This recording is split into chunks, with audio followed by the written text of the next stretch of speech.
आम चावल, हर किस्म के राइस के साथ भी ये शामियाँ बहुत अच्छी लगती हैं। तो बहुत ही इजी रेसिपी है, कोई इतना मुश्किल नहीं है इसमें। देखें, इसे ज़रूर ट्राई करें।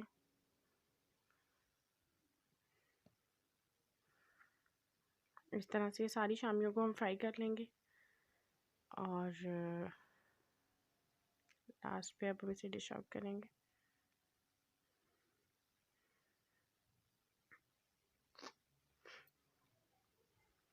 इसको आप किसी भी स्पाइसेस के साथ, मायोनीज, केचप, दही का रायता वगैरह किसी भी चीज़ के साथ सर्व कर सकते हैं, सेपरेटली भी, और बर्गर वगैरह में भी यूज़ किया जा सकता है। कमर्शियली तौर पे भी इस रेसिपी को यूज़ किया जा सकता है, क्योंकि इसमें जो है वो बहुत ही लो बजट में बनाया गया है सब कुछ। तो लाजमी ट्राई करें इसे, और अगर पसंद आए तो हमारी वीडियो को लाजमी शेयर करें। ये देखें जी, इतनी सी मिक्सचर में हमने मैक्सिमम 28 to 30 जो है वो शामियाँ हमने तैयार की हैं, और सिर्फ एक अंडे के साथ।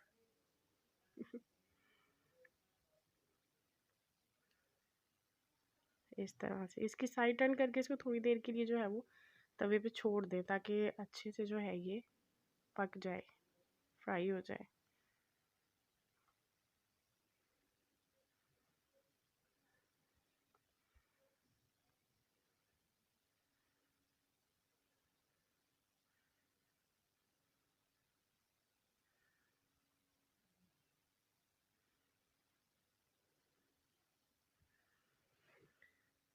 जी, ये हमारी हो चुकी हैं शामियाँ बिल्कुल तैयार, और अब हमने डिश आउट कर लिया है इसे। देखें कितनी ब्राउनिश सी जो है ये साइड्स हैं, और बहुत अच्छे से फ्राई हुई हैं। तो उम्मीद है आपको हमारी रेसिपी पसंद आई होगी। इसे लाजमी ट्राई करें, और हमारे चैनल को सब्सक्राइब और लाइक लाजमी करें। Thank you.